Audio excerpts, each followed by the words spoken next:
السلام علیکم ورحمۃ اللہ وبرکاتہ۔ اعوذ باللہ من الشیطان الرجیم، بسم اللہ الرحمن الرحیم۔ سبح للہ ما فی السماوات والارض وہو العزیز الحکیم۔ صدق اللہ العلی العظیم۔ رب اشرح لی صدری ویسر لی امری واحلل عقدۃ من لسانی یفقہوا قولی۔ اللہ کی تسبیح کی ہے ہر اس چیز نے جو زمین اور آسمانوں میں ہے، اور وہی زبردست دانا ہے۔ سورہ الحدید کی پہلی آیت ہے، جس کی تلاوت اور اس کی ترجمانی ابھی ہم نے سماعت کی۔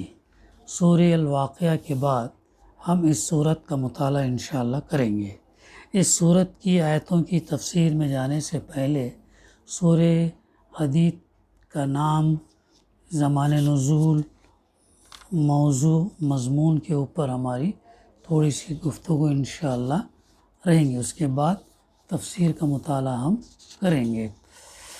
اب آیت نمبر 25 کے فقرے میں اللہ تعالیٰ نے فرمایا وَأَنزَلْنَا الْحَدِيدَ جو ہے تذکرہ کیا، اور اس سے کیا مراد ہے؟ وَأَنزَلْنَا الْحَدِيدَ فِيهِ بَأْسٌ شَدِيدٌ وَمَنَافِعُ لِلنَّاسِ وَلِيَعْلَمَ اللَّهُ مَن يَنصُرُهُ وَرُسُلَهُ بِالْغَيْبِ إِنَّ اللَّهَ قَوِيٌّ عَزِيزٌ۔ تو اور لوہا اتارا جس میں بڑا زور ہے اور لوگوں کے لیے منافع ہے۔ حدید کے معنی ہوتے ہیں لوہے کے، اور اللہ تعالیٰ فرما رہا ہے کہ ہم نے لوہا اتارا جس میں بڑا زور ہے، طاقت ہے، قوت ہے، اور لوگوں کے لیے فائدہ بخش ہے۔ یہ اس لیے کیا گیا کہ اللہ کو معلوم ہو جائے کہ کون اس کے دیکھے بغیر اس کی اور اس کے رسولوں کی مدد کرتا ہے۔ یقیناً اللہ بڑی قوت والا اور زبردست ہے۔ تو یہ آیت نمبر 25 میں اللہ تعالیٰ نے اس کا تذکرہ کیا، اور اسی سے اس سورت کا نام جو ہے حدید پڑا ہے، لوہا۔ اب زمان نزول کے تعلق سے یہ بالاتفاق مدنی سورہ یعنی مدینہ میں نازل ہوا، اور اس کے مضامین پر غور کرنے سے محسوس ہوتا کہ غالباً یہ جنگ احد اور صلح حدیبیہ کے درمیان کسی زمانے میں نازل ہوئی۔ وہی زمانہ تھا جب مدینہ کی مختصر سی اسلامی ریاست کو ہر طرف سے کفار نے اپنے نرغے میں لے رکھا تھا، اور سخت بے سر و سامانی کی حالت میں اہل ایمان کی مٹھی بھر جماعت پورے عرب کی طاقت کا مقابلہ کر رہی تھی۔ اس حالت میں دیکھو یہاں پر بھی غور کرنے کی بات ہے، مٹھی بھر لوگ تھے، تھوڑے سے لوگ تھے جو تمام عرب کے مخالفین کا جو مقابلہ کر رہے تھے، پیچھے ہٹ رہے نہیں رہتے، ڈر نہیں رہتے، ہمت نہیں ہار رہے تھے، پست ہمت نہیں ہو رہے تھے، بلکہ مقابلہ کر رہے تھے۔ تو اس حالت میں اسلام کو اپنے پیروں سے صرف جانی قربانی ہی درکار نہ تھی، بلکہ مال کی قربانی بھی درکار تھی۔ صرف جان دینے سے ہی یہ چلنے والا نہیں تھا، بلکہ مالی قربانی بھی درکار تھی۔ اور اس سورے میں اسی قربانی کے لیے پرزور اپیل کی گئی۔ اس قیاس کو آیت نمبر 10 میں مزید تقویت پہنچاتی ہے، جس میں اللہ تعالیٰ نے اہل ایمان کی جماعت کو خطاب کر کے فرمایا کہ فتح کے بعد جو لوگ اپنے مال خرچ کریں گے اور اللہ کے راستے میں جنگ کریں گے، وہ ان لوگوں کے برابر کبھی نہیں ہو سکتے جو فتح سے پہلے جان اور مال کی قربانیاں دیں۔ صحیح بات ہے، سمپل بات ہے۔ فتح سے مکہ سے پہلے جو لوگوں نے جو جان کی قربانی دی، مال کی قربانی دی، وقت کی، صلاحیت کی، پتہ نہیں کیا کیا قربانیاں دی، یہ اور بعد میں فتح کے بعد جو لوگ مسلمان ہوئے وہ جو ہے برابر نہیں ہو سکتے۔ پھر آگے فرمایا، اور اسی کی تائید حضرت انس رضی اللہ کی وہ روایت کرتی ہے جسے ابن مردو یعنی نقل کیا۔ وہ آیت علم یعنی للذین آمنوا ان تخشع قلوبہم لذکر اللہ، کہ اللہ لذکر اللہ کے متعلق فرماتے ہیں کہ نزول قرآن کے آغاز سے 17 سال بعد اہل ایمان کو جھنجھوڑنے والی یہ آیت نازل ہوئی۔ یہ آیت نازل ہوئی۔ اس حساب سے اس کا زمانہ نزول 4 ہجری اور 5 ہجری کے درمیان جو ہے قرار پاتا ہے۔ یہ ہے۔ پھر اس کے بعد اس کا جو موضوع ہے، مضمون ہے، اس کا موضوع کیا ہے؟ انفاق فی سبیل اللہ، یہ تلقین کرنا۔ انفاق کیا ہے؟ اللہ کے راستے میں خرچ کرنا۔ فی سبیل اللہ، اللہ کے راستے میں انفاق خرچ کرنا۔ اسلام کی تاریخ کے اس نازک ترین دور میں، جبکہ عرب کی جاہلیت سے اسلام کا فیصلہ کن معرکہ برپا تھا، یہ صورت اس غرض کے لیے نازل فرمائی گئی تھی کہ مسلمانوں کو خاص طور پر مالی قربانیوں کے لیے آمادہ کیا جائے، اور یہ بات ان کے ذہن نشین کرائی جائے کہ ایمان محض زبانی اقرار اور کچھ ظاہری اعمال کا نام نہیں ہے، بلکہ اللہ اور اس کے دین کے لیے مخلص ہونا اس کی اصل روح اور حقیقت ہے۔ جو شخص اس روح سے خالی ہو اور خدا اور اس کے دین کے مقابلے میں اپنی جان اور مال اور مفاد کو عزیز تر رکھے، اس کا اقرار ایمان اس کا کھوکھلا ہے، جس کی کوئی قدر قیمت اللہ کے ہاں نہیں ہے۔ بہت اہم موضوع ہے یہ۔ وقت ضرورت جو ہے نا، یہ اپنے کو قربانی دینا پڑتا ہے، مال کی، وقت کی اور جان کی، الٹیمیٹ جو ہے پھر وہ بات آتی ہے۔ تو اس لیے یہ جو ہمارے اجتماعات وغیرہ وہ یہ ہوتے کرتے ہیں، ان میں جو ہے نا ہمارے کو جو ہے نا تھوڑا سا وقت نکالنا، پھر خرچ کرنے کا معاملہ ہے تو اس میں بھی خرچ کرنا، یہ بہت اہم ہے۔ آگے اس مقصد کے لیے سب سے پہلے اللہ تعالیٰ کی صفات بیان کی گئی، تاکہ سامعین کو اچھی طرح یہ احساس ہو جائے کہ کس عظیم ہستی کی طرف سے ان کو مخاطب کیا جا رہا ہے۔ اس کے بعد حسب ذیل مضامین سلسلہ وار جو ہے ارشاد ہوئے ہیں۔ پہلا، ایمان کا لازمی تقاضا یہ ہے کہ آدمی اللہ کی راہ میں مال صرف کرنے سے پہلو تہی نہ کرے۔ ایسا کرنا صرف ایمان ہی کے منافی نہیں بلکہ حقیقت کے اعتبار سے بھی غلط ہے، کیونکہ یہ مال دراصل اللہ ہی کا مال ہے، جس پر تم کو خلیفہ کی حیثیت سے تصرف کے اختیارات دیے گئے ہیں۔ یہ مال جو ہے اللہ کا دیا ہوا ہے۔ بار بار انفاق فی سبیل اللہ، انفقو، اللہ تعالیٰ جو کہ ہم نے جو مال دیا ہے اس میں سے خرچ کرو، اللہ کے دیے ہوئے مال میں سے جو ہے خرچ کرو، یہ کہا جا رہا ہے بار بار۔ تو ہمارا ذاتی کو یہ نہیں ہے، تو اللہ تعالیٰ جو ہے اس مال کی تقسیم اپنے علم اور حکمت کی بنیاد پر کرتا ہے۔ تو جو اس نے مال دیا اس کے راستے میں جو ہے خرچ کرنا۔ کل یہی مال دوسروں کے پاس تھا، آج تمہارے پاس ہے، اور کل کسی اور کے پاس چلا جائے گا۔ آخر کار اسے اللہ ہی کے پاس رہ جانا ہے، جو کائنات کی ہر چیز کا وارث ہے۔ اصل وارث کون ہے؟ اصل وارث جو ہے وہ اس کائنات کا اللہ ہے۔ اور جب تک ہم ہیں دنیا کے اندر، تیرا مال ہے، میرا مال ہے، وفات ہو گئی ورثہ میں، اس میں بڑھ گیا، پھر جن میں بڑھ گیا ان کا ہو گیا، آج ہمارے پاس تھا کسی اور کے پاس گیا، کل کسی اور کا تھا ہمارے پاس آ گیا۔ تو ایسا سرکولیشن جو ہے مال کا چلتے رہتا ہے۔ تو یہ جو ہے منجمد نہیں بلکہ سرکولیشن میں، آخر کار اسے اللہ ہی کے پاس رہ جانا، جو کائنات کی ہر چیز کا اصل وارث۔ کل من علیہ فان، ہر چیز ختم ہونے، باقی رہنے والی اللہ کی ذات۔ تو ظاہر ہے جب وہ باقی رہے گا تو یہ تمام چیزوں کا مالک کون ہوگا؟ اللہ ہوگا۔ تو تمہارے کام اس مال کا کوئی حصہ اگر آ سکتا تو صرف وہ ہے جسے تم اپنے زمانے تصرف میں اللہ کے کام پر جو تم لگا دو۔ دوسرا نقطہ، اللہ کی راہ میں جان اور مال کی قربانی دینا اگرچہ ہر حال میں قابل قدر ہے، مگر ان قربانیوں کی قدر اور قیمت مواقع کی نزاکت کے لحاظ سے متعین ہوتی ہے۔ ایک موقع وہ ہوتا جب کفر کی طاقت بڑی زبردست ہو اور ہر وقت یہ خطرہ ہو کہ کہیں اسلام اس کے مقابلے میں مغلوب نہ ہو جائے۔ دوسرا موقع وہ ہوتا جب کفر اور اسلام کی کشمکش میں اسلام کی طاقت کا پلڑا بھاری ہو جائے اور اہل ایمان کو دشمنان حق کے مقابلے میں فتح نصیب ہو رہی ہو، تو یہ دونوں حالتیں اپنی اہمیت کے لحاظ سے یکساں نہیں ہیں۔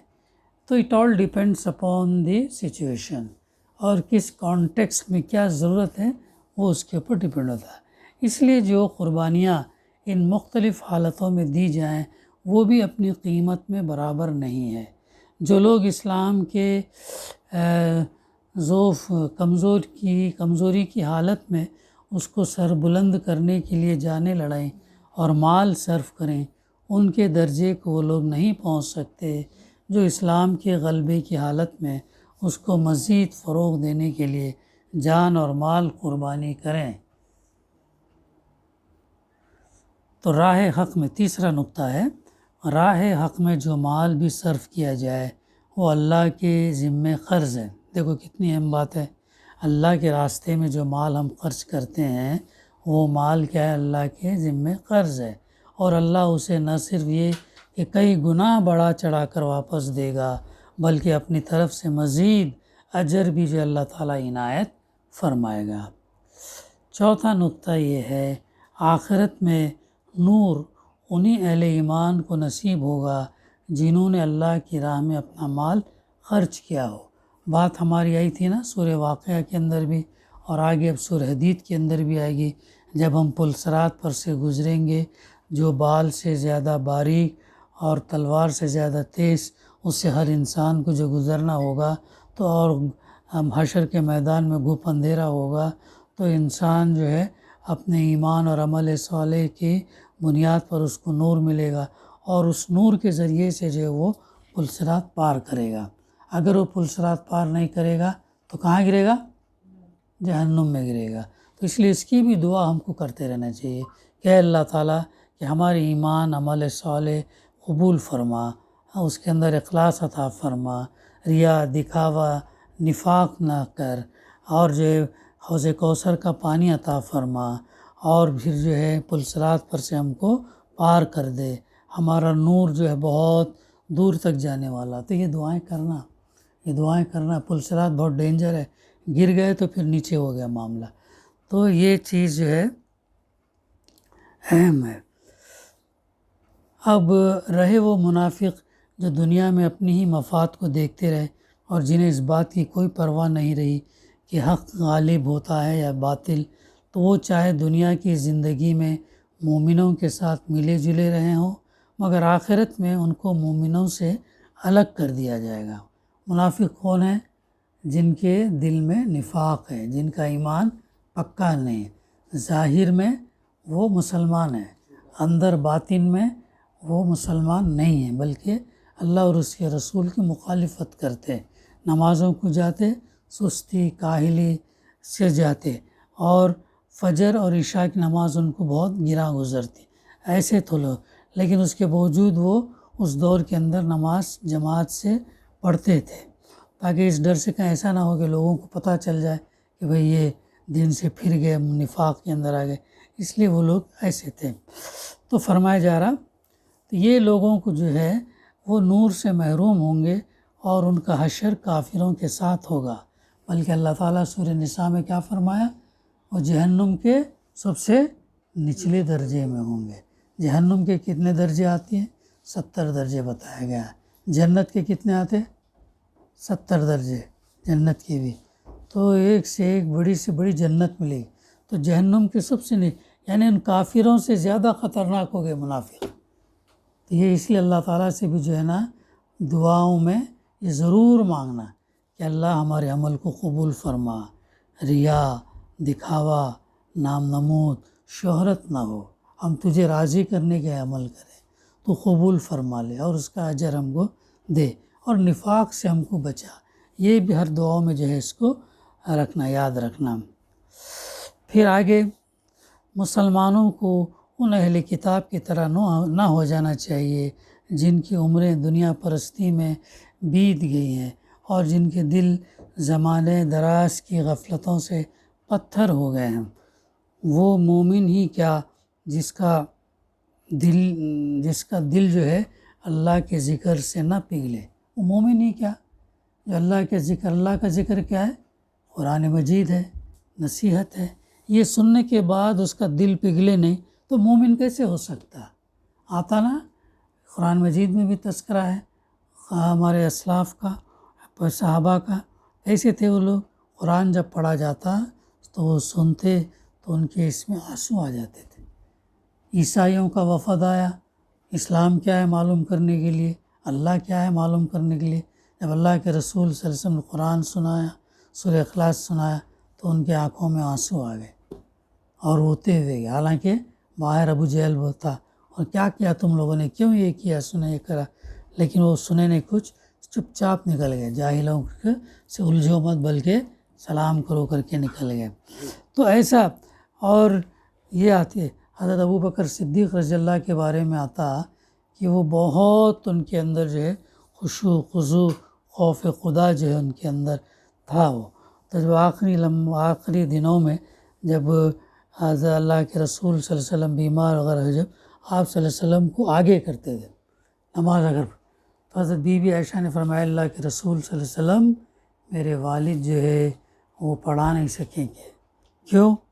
بیکاز ان کو اتنا وہ آیات اتنا دل پر اثر لیتے ہیں کہ وہ پڑھنے سے زیادہ رو لیتے ہیں۔ ایسے تھے دیکھو صحابہ، اور خصوصاً ابو بکر صدیق رضی اللہ عنہ، وہ رو لیتے، بولے پڑھا نہیں سکتے، بولے وہ امیزنگ۔ مجھے ایک دفعہ سننے کے بعد ایسا یاد رہ گئی یہ بات کہ وہ آگے بڑھ کر جو ہے ان کے اندر یہ خشیت طاری ہو جاتی اور جو پڑھا نہیں سکتے ہیں، اگر یہ ایسے تھے یہ لوگ۔ تو ان کی پریکٹسز، ان کی جو یہ ہیں سیرتیں، ان کے اعمال ہم کو لینا چاہیے۔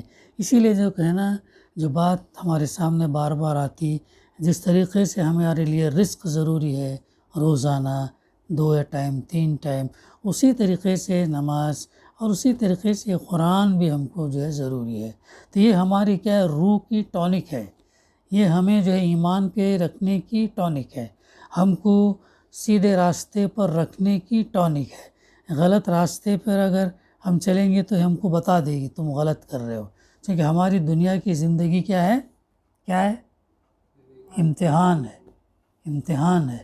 اس امتحان میں دونوں پر چلیں گے، تم کو اختیار دیا گیا، آزادی دی گئی، تم چاہے سیدھا راستہ چلو چاہے غلط راستہ چلو، تو جو راستے پر تم چلیں گے وہ تم کو اس کا اجر ملے گا۔ تو اللہ نے زبردستی نہیں کی ہے۔ شیطان بھی کہے گا میں وسوسے ڈالتا تھا، میں ان کو انگلی پکڑ کر غلط راستے پر نہیں لے گیا، ایسا جواب وہ شیطان جو ہے آخرت کے دن دے گا۔ تو یہ چیز بہت اہم ہے۔ اللہ کے نزدیک صدیق اور شہید صرف وہ اہل ایمان ہیں جو اپنا مال کسی جذبے ریا کے بغیر صدق دل سے اس کی راہ میں صرف کرتے ہیں، سچے دل سے کرتے ہیں، تو وہ مال اللہ کے راستے میں یہ کرتے ہیں، ان کے اوپر کوئی بار نہیں گزرتا ان کے اوپر۔ اللہ کے راستے میں کیا ہے، یہ کرنے جو دینی کام، اللہ کے کلمے کو بلند کرنے کے لیے جو تحریکیں جماعتیں کام کر رہی ہیں، دین کے غلبے کے لیے، پھیلانے کے لیے، یہ تمام چیزیں اس میں آتی ہیں۔ تو صدق دل سے اس کی راہ میں سرو۔ دنیا کی زندگی، اگلا پوائنٹ ہے، دنیا کی زندگی محض چند روز کی بہار اور ایک متاع غرور ہے۔ چند روز، دیکھیں نا ابھی کیسے کیسے واقعات ہوتے رہتے ہیں، ہمارے خاندان میں ہوتے ہیں، ہمارے رشتہ داروں میں ہوتے ہیں، ملکی سطح پہ ہوتے ہیں، مقامی سطح پہ ہوتے ہیں، عالمی سطح پر بھی ہوتے ہیں۔ اچانک تھے، حادثہ ہوا، انتقال ہو گیا، اچانک ہوتے ہیں، تو اس کی کوئی گارنٹی نہیں، اس کی کوئی گارنٹی نہیں۔ یہ اسماعیل ہانیہ کے بیٹے کا ایک اسٹیٹمنٹ آیا، اس کے بیٹے نے کہا کہ ابا تو شہادت کے لیے روز روز انتظار کرتے تھے. کتنی بڑی بات ہے، روز کیسے تھے مجاہدین ہے، دیکھو روز جو ہے وہ انتظار کرتا. آج کا دن ہو سکتا آخری دن ہوگا. پہلے جو ہمارے لوگ جو گزرے ہیں نا، صحابہ، تابعین، تابعین وغیرہ، مجاہدین، بہت بھاری تھے وہ لوگ، اور ان کا ایمان، ان کا عمل بہت زبر، اور ان کا رعب پڑتا تھا ان کے اوپر، لوگ ڈرتے تھے ان سے. لیکن آج کیا ہو گیا، مسلمان اتنا کمزور ہو گیا، اتنا دنیا پرست ہو گیا، اتنا عمل میں کمزور ہو گیا، تو اس کے اثرات جو ہے، اس کا رعب جو ہے نہیں پڑتا. تو کتنی بڑی بات اس نے کہا. اگر حقیقت میں اگر یہ بات سچی ہے تو کتنا کیوں ٹینشن ہوگا. شہیدوں کے بارے میں کیا کہا گیا، شہید مردہ نہیں، وہ زندہ ہے، لیکن تمہیں اس کا شعور نہیں ہے. زندہ ہے تو کیسے زندہ ہے، یہ اللہ تعالیٰ نے ہم کو یہ نہیں کیا. تو یہ ہمارے اندر یہ فیلنگ پیدا ہونا چاہیے، موت سے ڈرنا نہیں. لذتوں کو ختم کرنے والی چیز کیا ہے، موت. اللہ کے تیار ہے نا، مطلب کہنے کا یہ ہے، ایسا نہیں کہ چھوڑ دے کے سب دنیا داری کی چھوڑ دے کے خالی ادھر، ایسا نہیں. بیلنس یہ کرنا چاہیے کہ دنیا میں رہتے ہوئے ہم کو جو ہے سیدھے راستے پہ چلنا ہے، اور دنیا میں اللہ کے کلمے کو بلند کرنے کے لیے، اللہ کے دین کو غالب کرنے کے لیے جد و جہد کرنا، کوشش کرنا. یہ تنہا اکیلے نہیں کر سکتے، اس کے لیے اجتماعیت، اس کے لیے تحریک اسلامی، جماعت اسلامی جیسے پورے دین کو لے کے چل رہے، پورے دین کے غلبے کو. دین پورا پیدائش سے موت تک مکمل حیات زندگی کا نام ہے.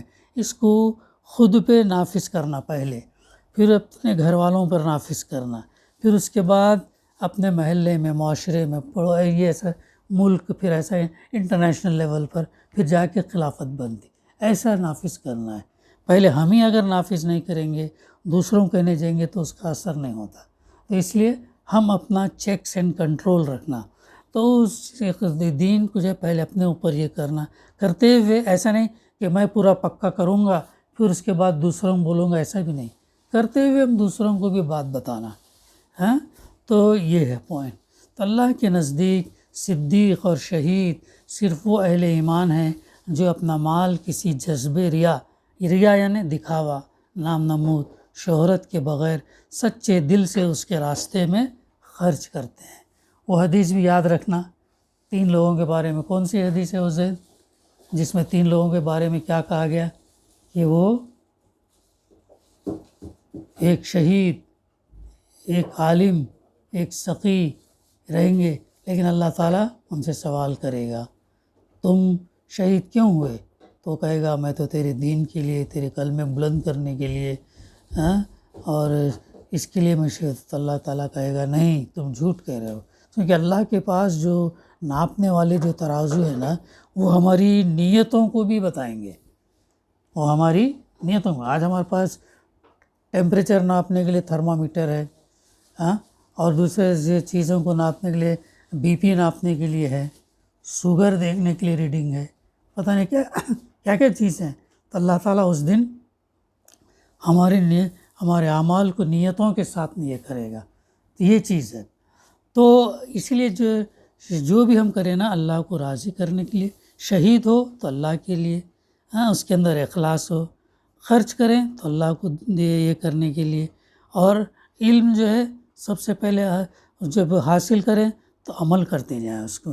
اگر ہم عمل نہ کریں اور دوسروں کو بتائیں تو یہ بہت بڑا خسارہ ہے، یہ بہت بڑا خسارہ ہے نا. سورہ صف کے اندر، قرآن کے اندر جو بات آتی، تم وہ بات کہتے کیوں ہو جو تم کرتے نہیں ہو. پریچ واٹ یو پریکٹس، وہ ہونا چاہیے. تو کچھ ورنہ ایسا ہوگا کہ ہم نے دوسروں کو تو بتایا، دوسروں نے اس سے استفادہ لیا، لیکن ہم علم ہونے کے باوجود عمل نہیں کریں گے تو خدا نخواستہ جہنم میں جا پڑیں گے. تو جو لوگ جو جنت میں گئے، اگر ہمارے ذریعے سے گئے، وہ کہیں گے ارے بھائی کیا بات ہے، ارے یہ تو آدمی ہم کو بتاتا تھا لیکن یہ خود دوزخ میں چلا گیا. تو بات وہاں پہ سمجھ میں آئے گی کہ وہ کہتا تو ضرور تھا لیکن وہ عمل نہیں کرتا تھا. یہ بہت اہم ہے. جانکار عالم کون ہے؟ جو جانکار ہے. یہ سند والے، سرٹیفکیٹ والے عالم نہیں. جو آدمی جتنا جانتا وہ جتنا اس کو علم کا نالج ہے، اور اس علم کے ساتھ جو اس کو عمل کرنا چاہیے، یہ ہے۔ تو اس لیے یاد رکھو یہ چیزیں کہ شہید اور سخی خرچ کرنے والا ہے، اور دوسرا عالم بہت ہی، اور ہے نا قرآن میں علم رکھنے والے ہی اللہ سے ڈرتے ہیں۔ کیوں ڈرتے ہیں؟ اس لیے دینوں آخرت کیسی ہے، قیامت کیسی ہے، مرنے کے بعد کیا ہوں گا، مراحل کیسے آئیں گے، ان کے اندر اس علم کی وجہ سے خوف خدا زیادہ ہوتا ہے۔ علم اگر نہیں ہے تو خوف خدا نہیں ہوگا، خوف خدا نہیں ہوگا تو پھر ظاہر ہے دنیا پرستی آئے گی، ریا، دکھاوا، نام نمود، شہرت، نفاق آ جائے گا۔ یہ بہت امپورٹنٹ نکتہ ہے، یہ نکتہ جو ہے ہمیں بار بار اپنا احتساب جائزہ لینے کے لیے کرتے رہنا کہ ہم جو بھی کریں اللہ کے، اور اللہ تعالیٰ سے ہر نمازوں میں یہ بھی دعا کرنا ہے، اے اللہ جو میں نماز پڑھ رہا ہوں، جو نیک کام کر رہا ہوں، جو پانی لا کے دے رہا ہوں، پلا رہا ہوں، جو دسترخوان بچھا رہا ہوں، جو اٹھا رہا ہوں، جو کامیں کر رہا ہوں، وہ خیر کے کام جو بھی ہو وہ کام اللہ تعالیٰ اجر دے گا، اور اللہ تعالیٰ کے لیے کرنا۔ اگلا پوائنٹ تھوڑا یہ ہے، ابھی تھوڑا سا ہے، دنیا کی زندگی محض چند روز کی بہار اور ایک متاع غرور۔ یہاں کا کھیل کود، یہاں کی دلچسپیاں، یہاں کی آرائش اور زیبائش، یہاں کی بڑائیوں پر فخر، اور یہاں کا دھن دولت جس میں لوگ ایک دوسرے سے بڑھ جانے کی کوششیں کرتے ہیں، سب کچھ ناپائیدار ہے۔ اس کی مثال اس کھیتی کی سی ہے جو پہلے سرسبز ہوتی ہے، پھر زرد پڑ جاتی ہے اور آخرکار بھس بن کر رہ جاتی ہے نا، دیکھتے ہیں نا، یہ چند دنوں کے 6 مہینے سال بھر کے اندر ہو جاتا ہے ایکسرسائز۔ پائیدار زندگی دراصل، پرماننٹ زندگی دراصل آخرت کی زندگی، جہاں بڑے نتائج نکلنے والے ہیں۔ تمہیں ایک دوسرے سے آگے نکلنے کی کوشش کرنی ہے تو یہ کوشش جنت کی طرف دوڑنے میں صرف کرو۔ دنیا میں راحت اور مصیبت جو بھی آتی ہے اللہ کے پہلے سے لکھے ہوئے فیصلے کے مطابق آتی ہے، یہ بھی بہت اہم نکتہ ہے۔ مومن کا کردار یہ ہونا چاہیے کہ مصیبت آئے تو ہمت نہ ہار بیٹھے، مصیبت آئے تو ہمت نہ ہار بیٹھے، اور راحت آئے تو اترا نہ جائے۔ یہ تو ایک منافق اور کافر کا کردار ہے کہ اللہ اس کو نعمت بخشے تو وہ اپنی جگہ پھول جائے، فخر جتانے لگے، اور اسی نعمت دینے والے اللہ کے کام میں خرچ کرتے ہوئے خود بھی تنگ دلی دکھائے اور دوسروں کو بھی بخل کرنے کا مشورہ دے۔ انشاءاللہ یہ مضمون کے اوپر بات آئے گی تفصیل کے ساتھ۔ تو اللہ نے اپنے رسول کو کھلی نشانیوں اور کتاب اور میزان عدل کے ساتھ بھیجے تاکہ لوگ انصاف پر قائم ہو، جسٹس قائم کرنا، انصاف، ظلم نہ ہو، زیادتی نہ ہو، مظلوم کی مدد کرنا، ظالم کو روکنا۔ یہ کام اکیلے نہیں کر سکتے، اس کے لیے اجتماعیت، جماعت جو ہے وہ ضروری ہے۔ اور اس کے ساتھ لوہا بھی نازل کیا، یہاں آیا دیکھو لوہا، اس کے ساتھ کیا نازل کیا؟ ریسنٹ سائنس ہم کو بتاتی کہ لوہا جو ہے زمین پر الگ سے اترا ہے اور زمین کے اندر پھنس گیا، یہ ہے الگ، پہلے سے موجود نہیں تھا زمین کے اندر، اللہ تعالیٰ الگ سے نازل کیا تاکہ حق قائم کرنے اور باطل، جو ظالم ہے، جو غلط راستوں پہ چل رہے، اس کا سر نیچا کرنے کے لیے طاقت استعمال کی جائے، اس کو روکنے کے لیے طاقت استعمال کی جائے۔ اس طرح اللہ یہ دیکھنا چاہتا ہے کہ انسانوں میں سے کون لوگ ایسے نکلتے ہیں جو اس کے دین کی حمایت اور نصرت کے لیے اٹھ کھڑے ہو اور اس کی خاطر جان لڑا دیں۔ یہ مواقع اللہ نے تمہاری اپنی ہی ترقی اور سرفرازی کے لیے پیدا کیے ہیں، ورنہ اللہ اپنے کام کے لیے کسی کا محتاج نہیں ہے۔ آخری پوائنٹ ہے، یہ ہونے کے بعد ختم ہو جاتا ہے بات۔ اللہ تعالیٰ کی طرف سے پہلے انبیاء آتے رہے جن کی دعوت سے کچھ لوگ راہ راست پر آئے اور اکثر جو ہے فاسق بنے رہے۔ دیکھو اکثر میجورٹی جو ہے نا نہیں ماننے والی ہی بنی، مانے بھی تو عمل کرنے والی نہیں تھی۔ پھر عیسیٰ علیہ السلام آئے جن کی تعلیم سے لوگوں میں بہت سی اخلاقیاں خوبیاں پیدا ہوئیں، مگر ان کی امت نے رہبانیت کی بدعت اختیار کر لی۔ رہبانیت یعنی دنیا کو چھوڑو، جنگلوں میں نکلو، اللہ کو یاد کرو، اپنے آپ کو تکلیف میں ڈالو، اللہ کو یاد کرو۔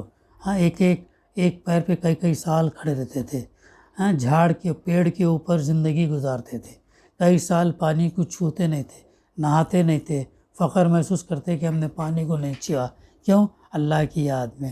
ایسی رہبانیت جو ہے وہ لوگوں نے اختیار کر لی۔ اب اللہ تعالیٰ نے محمد صلی اللہ علیہ وسلم کو بھیجا ہے، ان پر جو لوگ ایمان لائیں گے اور اللہ سے ڈرتے ہوئے زندگی بسر کریں گے، یہ ہے اصل پوائنٹ۔ اللہ ایمان لائیں گے اللہ اور اس کے رسول پر، اللہ سے ڈرتے ہوئے زندگی بسر کریں گے، اللہ ان کو اپنی رحمت کا دوہرا حصہ دے گا اور انہیں وہ نور بخشے گا جس سے دنیا کی زندگی میں وہ ہر قدم پر ٹیڑھے راستوں کے درمیان سیدھا راستہ صاف صاف دیکھ کر چل سکیں گے۔ یہ بات جو پہلے بتا رہا تھا نا میں، وہی بات یہ کہ اس کے ذریعے سے جو ہم سیدھے راستے کو دیکھ سکتے، اسی لیے اس کا پڑھنا، جاننا، سمجھنا، عمل کرنا ضروری ہے، ورنہ کہیں بھی ہم بھٹک سکتے ہیں۔ دنیا میں بہت سارے ٹیڑھے راستے ہیں۔ اہل کتاب چاہے اپنے آپ کو اللہ کے فضل کا ٹھیکیدار سمجھتے رہیں، مگر اللہ کا فضل اس کے اپنے ہی ہاتھ میں ہے، اسے اختیار ہے جسے چاہے اپنے فضل سے نواز دے۔ یہ ہے ان مضامین کا خلاصہ جو اس صورت میں ایک ترتیب کے ساتھ مسلسل بیان ہوئے، یعنی سورہ الحدید کے اندر۔ تو انشاءاللہ اب یہ سننے کے بعد ہم جو ہے آگے آئندہ آیت نمبر 1 سے سورہ الحدید کا مطالعہ کریں گے۔ یہ چیزیں ہمارے ذہنوں میں رہنا چاہیے۔ دعا ہے کہ اللہ سبحانہ وتعالی ہمیں کہنے سننے سے زیادہ عمل کرنے کی توفیق دے۔ ربنا تقبل منا انک انت السمیع العلیم وتب علینا انک انت التواب الرحیم۔ صلی اللہ تعالی علی خیر خلقہ وعلی آلہ وصحبہ اجمعین والحمد للہ رب العالمین۔